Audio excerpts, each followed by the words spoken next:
नमस्कार, आप देख रहे हैं खबरों का सबसे विश्वसनीय और धमाकेदार बुलेटिन न्यूज ब्लास्ट और आपके साथ में विजेंद्र सोलंकी। शुरुआत करते हैं एक अच्छी और राहत की खबर के साथ। दरअसल राजस्थान आया है पूरे देश में नंबर 1 स्मार्ट सिटी परियोजना की क्रियान्वयन एग्जीक्यूशन इंप्लीमेंटेशन में पहले पायदान पर आया है। केंद्र सरकार की तरफ से जारी की गई है रेटिंग। इससे पहले प्रदेश का दूसरा स्थान था, जिसमें अब बढ़ोतरी करते हुए पहले पायदान पर राजस्थान आकर तय किया है। 36 राज्यों और केंद्र शासित प्रदेशों की रैंकिंग में राजस्थान पहले पायदान पर आया है। इस दौरान देश के 100 शहरों की रैंकिंग में उदयपुर की अगर बात की जाए तो उदयपुर 5वें स्थान पर आया, कोटा 10वें स्थान पर, अजमेर 22वें स्थान पर, जयपुर 28वें स्थान पर रहा। इससे पहले राजस्थान द्वितीय स्थान पर था। राजस्थान ने आंध्र प्रदेश और गुजरात से ज्यादा अंक प्राप्त करते हुए पहला पायदान अर्जित किया है। और ये सब तब है जब कोविड दौरान राजस्थान के अंदर भी कोरोना का कहर नजर आया और कोरोना के साथ साथ ये प्रोजेक्ट भी लगातार काम करते रहे और इसका अब परिणाम सामने आ रहा है। राजस्थान पूरे देश में पहले पायदान पर है। ये दरअसल स्मार्ट सिटी परियोजना के क्रियान्वयन की जो रिपोर्ट तैयार हुई उसका परिणाम, और उसमें राजस्थान अब दूसरे पायदान से ऊपर उठते हुए पहले पायदान पर पहुंच चुका है। केंद्र सरकार की तरफ से रेटिंग जारी की जाती है। बीते साल प्रदेश दूसरे स्थान पर था। पूरे देश की अगर बात की जाए तो 36 राज्यों और केंद्र शासित प्रदेशों की रैंकिंग में राजस्थान का पहले पायदान पर आना बताता है कि यहां एग्जीक्यूशन कितना बेहतर रहा। इस दौरान देश के 100 शहरों की रैंकिंग की बात की जाए तो उदयपुर 5वें स्थान पर है, कोटा 10वें स्थान पर है, अजमेर 22वें स्थान पर है, जयपुर 28वें पायदान पर है। इससे पहले राजस्थान दूसरे स्थान पर था। राजस्थान ने आंध्र प्रदेश और गुजरात से भी ज्यादा अंक प्राप्त करते हुए पहला पायदान अर्जित कर लिया। और बात करते हैं पार्क में करंट से बच्चे की मौत के मामले की। फर्स्ट इंडिया की खबर पर मानवाधिकार आयोग का प्रसंज्ञान। आयोग अध्यक्ष जस्टिस जी.के. व्यास ने प्रसंज्ञान लिया। मानसरोवर के सेक्टर 42 की पार्क में हादसा हुआ था। आयोग ने आज घटना पर प्रसंज्ञान लिया है। नगर निगम ग्रेटर को रिपोर्ट पेश करने के निर्देश दिए गए हैं।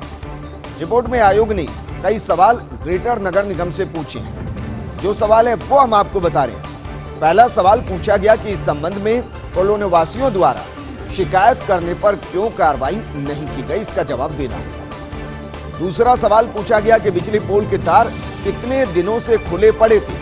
जाहिर है इसके जरिए ये भी बताना पड़ेगा कि अगर तार इतने दिनों से खुले पड़े थे तो फिर उनको ढकने की कोशिश क्यों नहीं की गई, इसके लिए जिम्मेदार हो। तीसरा सवाल पूछा गया है कि पार्क में सुरक्षा की दृष्टि से क्या क्या उपाय किए गए हैं ताकि आगे से इस तरीके के हादसे ना हो, और इस पार्क के अंदर वो कौन कौन से उपाय किए गए थे जिनसे ये कहा जाएगा कि हादसों से बचा जाए, तो फिर यह हादसा कैसे होगा। चौथा सवाल पूछा गया कि पार्क के रखरखाव की जिम्मेदारी किस अधिकारी और कर्मचारी की है, उसका नाम बताया जाए और उक्त अधिकारी या कर्मचारी आगामी तारीख पर उपस्थित हो आयोग के समक्ष। लाइसेंसी मंदी से परेशान, ऊपर से बंद का हंटर। जयपुर शहर में मधुशालाओं वाले ठेकेदार इन दिनों परेशान हैं। कोरोना की बंदी के चलते नहीं आ पा रही गारंटी की पूर्ति। कई दुकानों पर 50 से 70 लाख रुपए तक का बकाया है। अब महकमे के अफसर कर रहे ठेकेदारों पर सख्ती। पिछले दिनों जयपुर शहर में आधा दर्जन दुकानें बंद कर दी गई थी, लेकिन इसके बाद भी कई लाइसेंसियों ने राशि जमा नहीं कराई। निरीक्षक इसके बाद पशुपेश में है कि करें तो क्या करें, किस तरीके से पैसा वसूला जाए। दुकानें ज्यादा बंद करें तो छोड़कर जाने का डर सताता है, और बंद ना करें तो सीधी तरह लाइसेंसी जमा नहीं करा रहे राशि। और ऐसे में दुविधा के अंदर एक तरीके से पूरा महकमा नजर आ रहा है कि किस तरीके से वसूली की जाए। कई दुकानों पर तो 50 से 70 लाख रुपए तक का बकाया है। अब महकमे के अफसर ठेकेदारों पर सख्ती करते दिखाई दे रहे हैं। बीते कुछ दिनों की बात की जाए तो जयपुर शहर के अंदर ही आधा दर्जन के आसपास दुकानें ऐसी हैं जिनको बंद कर दिया गया, जिनका शटर बंद कर दिया गया। लेकिन कमाल की बात यह है कि इसके बाद भी कई लाइसेंसियों ने कोई राशि जमा नहीं कराई। अब सोचिए निरीक्षक इसके बाद क्या करे। उनको समझ ही नहीं आ रहा कि वो करे तो भला क्या करे, क्योंकि उनके सामने समस्या यह है कि दुकानें ज्यादा बंद कर देंगे तो छोड़कर जाने का डर सताता है, और बंद नहीं करेंगे तो सीधी तरह लाइसेंसी राशि को जमा करा ही नहीं।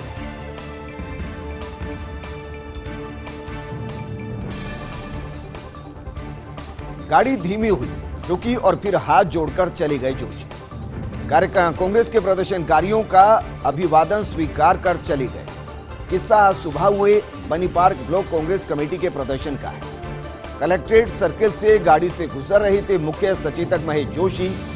तब तक पिछले आधे घंटे से कार्यकर्ता नारेबाजी कर रहे थे और नेतृत्वकर्ता परिवहन मंत्री प्रताप सिंह खाचरियावास तब तक नहीं पहुंचे। कार्यकर्ताओं को देख महेश जोशी की गाड़ी थोड़ी सी धीमी हुई। कार्यकर्ताओं को देखा गया, मुस्कुराए और फिर हाथ जोड़कर यानी कि अभिवादन स्वीकार कर वहां से चले गए। प्रदर्शन दूसरे विधानसभा क्षेत्र का था, शायद इसीलिए शामिल नहीं हुए महेश जोशी, लेकिन कार्यकर्ताओं का अभिवादन करना नहीं भूले। वो ये भी जानते थे कि केंद्र के खिलाफ महंगाई का ये प्रदर्शन है। ऐसे में हौसला अफजाई के लिए प्रताप सिंह खाचरियावास जब नहीं पहुंचे तो गाड़ी महेश जोशी की निकली। कार्यकर्ताओं को देखकर महेश जोशी की गाड़ी थोड़ी सी धीमी हुई। कार्यकर्ताओं को देखा गया, मुस्कुराए और फिर वहां से हाथ जोड़कर चले गए। और इसके पीछे का कारण यह बताया जा रहा है कि दरअसल प्रदर्शन दूसरे विधानसभा क्षेत्र का था और इसीलिए शायद महेश जोशी शामिल नहीं।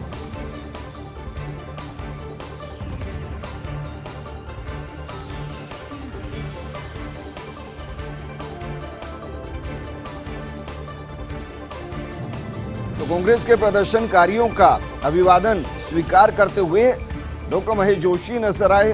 उसके बाद वहां से चले गए क्योंकि उनका विधानसभा क्षेत्र नहीं। केंद्र सरकार के खिलाफ महंगाई जो बढ़ी है उसके विरुद्ध ये प्रदर्शन कांग्रेस कर रही है। एक पखवाड़ा लगातार कांग्रेस प्रदर्शन कर रही है। प्रताप सिंह खाचरियावास को पहुंचना था, वो आधे घंटे तक नहीं पहुंचे। इसी दौरान महेश जोशी की गाड़ी वहां से गुजर रही थी। महेश जोशी ने देखा कि कांग्रेस के कार्यकर्ता हैं, प्रदर्शन कर रहे हैं। उनकी गाड़ी थोड़ी सी रुकी। उसके बाद कार्यकर्ताओं का अभिवादन स्वीकार किया गया और फिर वहां से महेश जोशी चले गए। इसके पीछे का कारण यह बताया जा रहा है कि दरअसल ये उनका विधानसभा क्षेत्र नहीं और इसीलिए वो वहां से चले गए। लेकिन अभिवादन स्वीकार करना कांग्रेस के कार्यकर्ताओं का वो नहीं भूले, उनका जोश बढ़ाना नहीं भूले और इसके बाद यकीनन कार्यकर्ताओं में थोड़ा बूस्टअप हुआ होगा।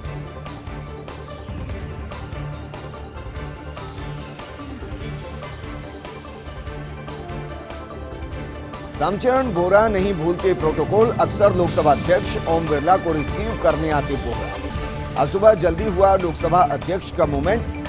सुबह 8:10 पर दिल्ली से जयपुर आए बिरला तो टी शर्ट और चप्पल पहने ही एयरपोर्ट पर पहुंच गए बोहरा और निभाई रिसीव करने की प्रोटोकॉल की परंपरा। अक्सर एयरपोर्ट पर हमें इस तरीके की तस्वीरें नजर आती है, जब कोई नेता पहुंचते हैं तो उनको रिसीव करने के लिए बहुत से नेता पहुंचते हैं। लेकिन यहां बात लोकसभा अध्यक्ष और जयपुर के सांसद की हो रही है। रामचरण बोहरा अपना प्रोटोकॉल नहीं भूलते हैं। जब भी लोकसभा अध्यक्ष ओम बिरला जयपुर पहुंचते हैं, बोहरा रिसीव करने के लिए जरूर पहुंचते हैं। अब आज सुबह की बात लीजिए।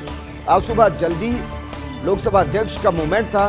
सुबह लगभग 8:10 पर जयपुर से दिल्ली से जयपुर बिरला आए थे। इस दौरान बोहरा टी शर्ट और चप्पल पहनकर ही एयरपोर्ट पर पहुंच गए और निभाई रिसीव करने के प्रोटोकॉल की परंपरा। लापरवाहों पर गिरी घास। जयपुर के मानसरोवर में बच्चे की मौत का मामला। पार्क में खुले तारों की चपेट में आने से मौत हुई। मामले में ग्रेटर नगर निगम की तरफ से हुई कार्रवाई। विद्युत शाखा के एलआई राजेंद्र बैरवा को सस्पेंड कर दिया गया। जेईएन हिमांशु को भी सस्पेंड कर दिया गया। निगम ने ठेका कंपनी को भी ब्लैकलिस्ट कर दिया है। जांच रिपोर्ट आने के बाद कार्रवाई की गई है। तो बड़ी खबर हम आपको बता रहे हैं। हमारे साथ कार्यवाहक मेयर शीलदाबाई जी जुड़ी थी। लगभग 1 घंटे पहले उन्होंने फर्स्ट इंडिया को कहा था कि शाम तक कार्रवाई हो जाएगी और कार्रवाई होती हुई नजर आई है। मामले में ग्रेटर नगर निगम की तरफ से कार्रवाई हुई है। विद्युत शाखा के एलआई राजेंद्र बैरवा को सस्पेंड कर दिया गया है। जेईएन हिमांशु को भी इस पूरे मामले के अंदर सस्पेंड किया गया है। सिर्फ इतना ही नहीं, निगम ने ठेका कंपनी को भी ब्लैक लिस्ट कर दिया है, यानी आगे से ग्रेटर निगम के काम इस कंपनी को नहीं दिए जाएंगे। मेरे सहयोगी भारत दीक्षित जुड़ गए हैं। भारत, सस्पेंड किया गया क्योंकि शीलदाबाई जी खुद फर्स्ट इंडिया पर जुड़ी थी और उन्होंने कहा था कि शाम तक एक कार्रवाई आपको देखने को मिलेगी, कार्रवाई कर दी गई। देखिए, बिल्कुल निश्चित रूप से इस बार जिस प्रकार से अभी कुछ देर पहले भी शीलदाबाई फर्स्ट इंडिया के कार्यक्रम में जुड़ी थी, तब इन्होंने आपसे ही विजेंद्र ने कहा था कि आपको शाम तक कार्रवाई है वो देखने को मिल जाएगी, और यही हुआ। जो एलआई है, लाइट इंस्पेक्टर हैं, उनको यहाँ पर सस्पेंड किया। उनके साथ साथ जो जेईएन है हिमांशु शर्मा, उनको भी यहाँ पर सस्पेंड किया गया। और इसके चलते उसके साथ साथ जो पार्कों की रखरखाव का जिस कंपनी को, संबंधित कंपनी को जो ठेका दिया था, उसको ब्लैकलिस्ट किया गया है। तो कहीं ना कहीं जो भी दोषी अधिकारी थे, जिनकी लापरवाही इस पूरे मामले में सामने आई है, और ये एक लापरवाही नहीं है विजेंद्र, हमारे सहयोगियों ने अभी जस्ट थोड़ी देर पहले जब कार्यक्रम दिखाया था तो तमाम पार्कों की हालत यहाँ पर दिखाई थी। अब सबसे बड़ा सवाल ये कि आप कब तक कितने अधिकारियों को यहाँ पर इस तरह से मतलब सस्पेंड करेंगे। सबसे बड़ी अहम बात ये है कि आखिर कब तक ये पार्कों की जो स्थिति है वो यहाँ पर सुधरेगी, ये सबसे बड़ा सवाल है, जिसके चलते जो मासूम पार्कों में खेलने जाते बारिश के दिनों में कम से कम उनकी मौतें या ना हो। जी भारत, जिस कंपनी को ब्लैकलिस्ट किया गया उसको क्या ग्रेटर से हमेशा के लिए ब्लैकलिस्ट कर दिया गया, कुछ महीने सालों के लिए? देखिए, इसमें ब्लैक लिस्टेड में कई कंडीशंस यहाँ पर होती है विजेंद्र, हालांकि अभी वो कंडीशंस हमारे पास आई नहीं है, लेकिन जैसी वो कंडीशन आएगी तब आप तक वो जानकारी पहुंचा दी जाएगी। लेकिन फिलहाल की अगर स्थिति माने तो कम से कम लगभग माने 3 महीने तक वो जो संबंधित कंपनी है, वो फर्म जब तक अपना एफिडेविट इसमें प्रस्तुत ना करें कि आगे से इस प्रकार की कोई लापरवाही नहीं बरती जाएगी, उसके बाद ही उस कंपनी को इस तरह के टेंडर है उसमें शामिल किया जाएगा। लेकिन फिलहाल के लिए ये बड़ी खबर है, उस कंपनी के लिए एक बड़ा झटका है। जिस प्रकार से कंपनी को पार्कों का रखरखाव का ठेका है वो यहाँ पर दिया था, वो पूरी तरह से उसमें खरी नहीं उतर पाई, जिसके चलते उसको ब्लैकलिस्ट यहाँ पर किया गया है। भारत, जिनको सस्पेंड किया गया उनका क्या होगा? देखिए, बिल्कुल जिस प्रकार से इस पूरे मामले में आज जो सांगानेर से विधायक है अशोक लाहौटी, उन्होंने भी आज सुबह जब मेयर सहित कमिश्नर को इस संबंध में ज्ञापन दिया था, तब भी उन्होंने जेईएन सहित जो जिम्मेदार लोग हैं उन पर कार्रवाई करने की मांग की थी, और संबंधित जो कंपनी थी ठेका कंपनी, उसको ब्लैकलिस्ट करने की मांग की। तो कहीं ना कहीं नगर निगम ने इस दौरान आगे एक कदम बढ़ाया और आज ही तुरंत कार्रवाई यहाँ पर की, और ये दोनों जो अधिकारी हैं फिलहाल के लिए निलंबित यहाँ पर रहेंगे, और इनकी रिपोर्टिंग है वो हेडक्वार्टर यहाँ पर रहेगी। भारत, शीलदाबाई जी ने जिस तरीके से कार्रवाई की है, आपको क्या लगता है इससे कठोर कार्रवाई हो सकती थी, या जो सबसे ज्यादा कठोर कार्रवाई कर सकती थी मेयर वो कर दी गई? देखिए, जांच जब होती है, जांच में अगर दोषी पाई जाता है तो सबसे पहले की जो प्रक्रिया होती है वो निलंबन की होती है। और अभी तक फिलहाल की जो ग्रेटर मेयर ने जब हमें बताया था कि आज शाम तक कार्रवाई मिल जाएगी, तो एक अच्छा कदम यहाँ पर शीलदाबाई का कह सकते हैं, क्योंकि आमतौर पर आपने देखा होगा विजेंद्र, जांचें लंबी साले भर चल जाती है, लेकिन उनका कोई परिणाम है वो यहाँ पर निकल नहीं आता। जब आंसू उनसे सवाल यहाँ पर कहा कि मेयर साहिबा की ये भी जांच लंबी चलेगी, लेकिन उन्होंने तुरंत इस बात को माना कि नहीं, ये रिपोर्ट, ये जो जांच है वो आगे नहीं जाएगी, और आज शाम तक आपको देखने को मिल जाएगी, कार्रवाई जरूर की जाएगी। और वो कार्रवाई यहाँ पर हुई तो कहीं ना कहीं ग्रेटर मेयर ने बताया कि जांच जल्दी हो सकती है, और जो संबंधित जो अधिकारी जिनकी लापरवाही रही उनको तुरंत प्रभाव से निलंबित किया। बहुत शुक्रिया तमाम जानकारी हमारे साथ साझा करने के लिए। आगे बढ़ते हैं, आरपीएससी में एसीबी कार्रवाई से जुड़ा लेटेस्ट अपडेट हम आपको बता रहे हैं। एसीबी ने पूर्व आईपीएस भैरव सिंह गुर्जर को जांच के दायरे में लिया है। पूछताछ के लिए भैरव सिंह के आवास पर नोटिस चस्पा किया था। भैरव सिंह का सुबह 11 बजे जांच अधिकारी के समक्ष पेश भी होना था। भैरव सिंह गुर्जर की तरफ से एसीबी में उपस्थिति को लेकर जवाब भेजा गया। वरिष्ठ अधिवक्ता ए.के. जैन ने एसीबी को लिखित में जवाब भेजा। भैरव सिंह की तरफ से एसीबी को जवाब में एडवोकेट ए.के. जैन ने लिखा कि मेरे अभिभाष्य रिटायर वरिष्ठ पुलिस अधिकारी हैं, वो कानून का पूर्ण रूप से सम्मान करते हैं, अनुसंधान में पूर्ण सहयोग के लिए तत्पर हैं, अभी यात्रा पर गए हुए हैं, वापस लौटने के बाद उपस्थित हो जाएंगे।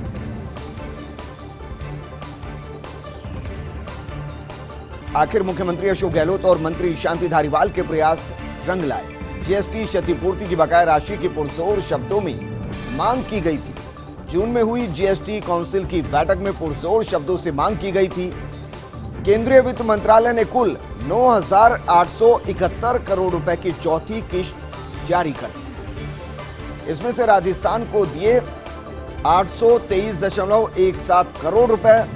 आपको बता दें कि 2021-22 में राजस्थान को कुल 3,292.67 करोड़ की बकाया राशि जारी की।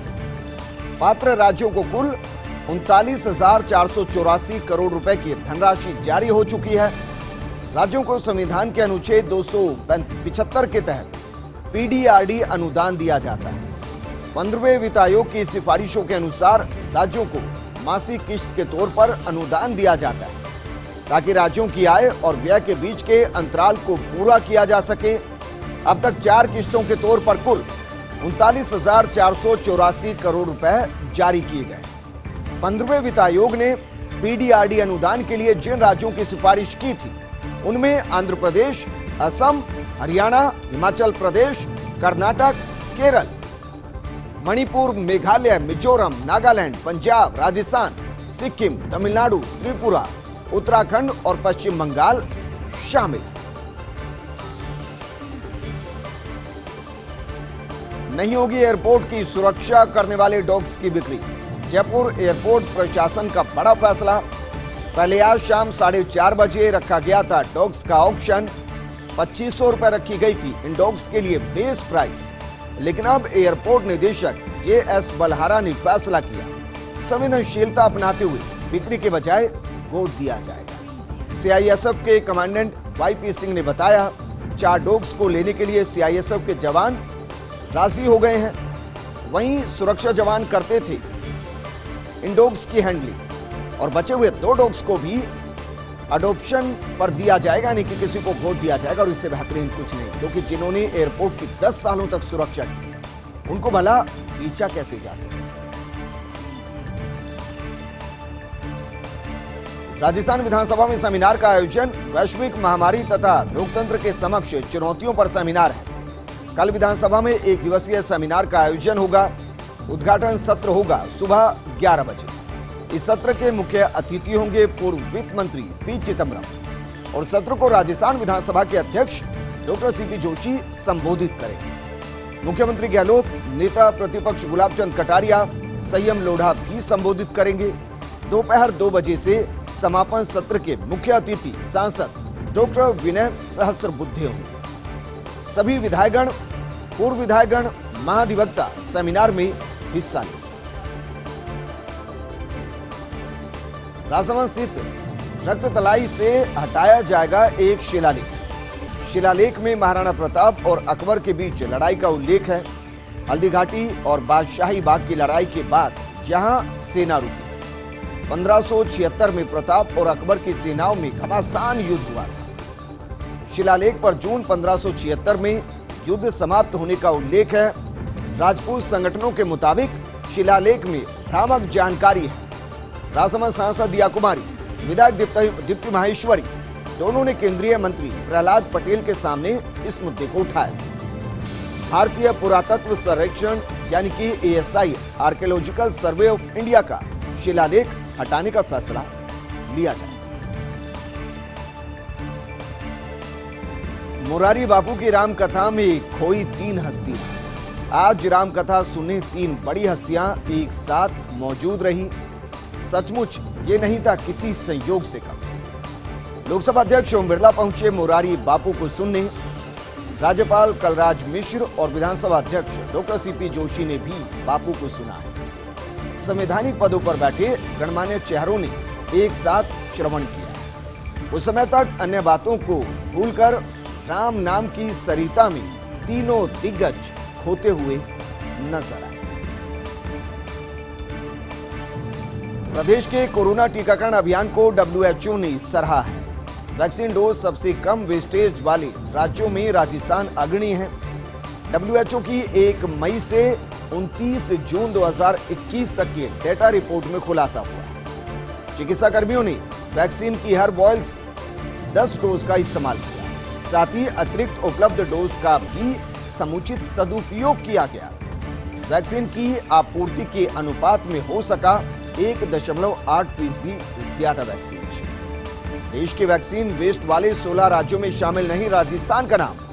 चिकित्सा मंत्री डॉक्टर रघु शर्मा ने कर्मचारियों की सराहना की और कहा कि चिकित्सा कर्मियों ने पूर्ण दक्षता के साथ वैक्सीनेशन के प्रोग्राम को आगे बढ़ाया। वहीं VIP सुरक्षा में लगे पुलिस अधिकारियों को नए पैटर्न की वर्दी दी जाएगी। राज्यपाल,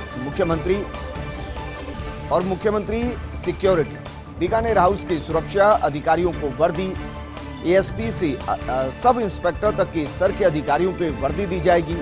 सभी जगह कार्यरत 90 सुरक्षा अधिकारियों को इससे फायदा मिलेगा।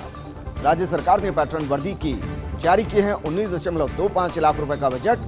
गृह विभाग ने जारी की प्रशासनिक और वित्तीय स्वीकृति। रेलवे बोर्ड ने कई मंडलों के एडीआरएम की बढ़ाई नियुक्ति अवधि। एनडब्ल्यूआर की जयपुर अजमेर एडीआरएम का बढ़ाया कार्यकाल। जयपुर एडीआरएम आदित्य मंगल और अजमेर के एडीआरएम संजीव कुमार का कार्यकाल बढ़ाया गया। अब जून 2022 तक सेवाएं देंगे ये दोनों ही अधिकारी।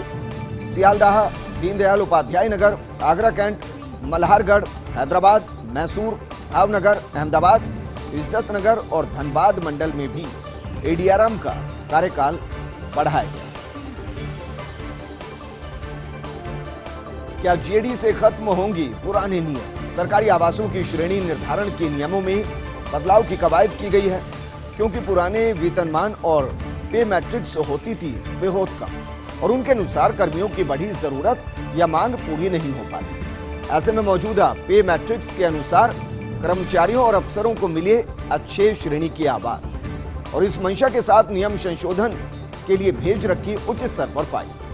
मुख्यमंत्री गहलोत के अनुमोदन के बाद हो सकेगा आवंटन। सरकारी कर्मियों को उनके मौजूदा अच्छे पे मैट्रिक्स के अनुसार न्याय संगत तरीके से आवास आवंटन और इस तरह से ऑनलाइन आवास आवंटन बाद में एक और विसंगति दूर हो सके।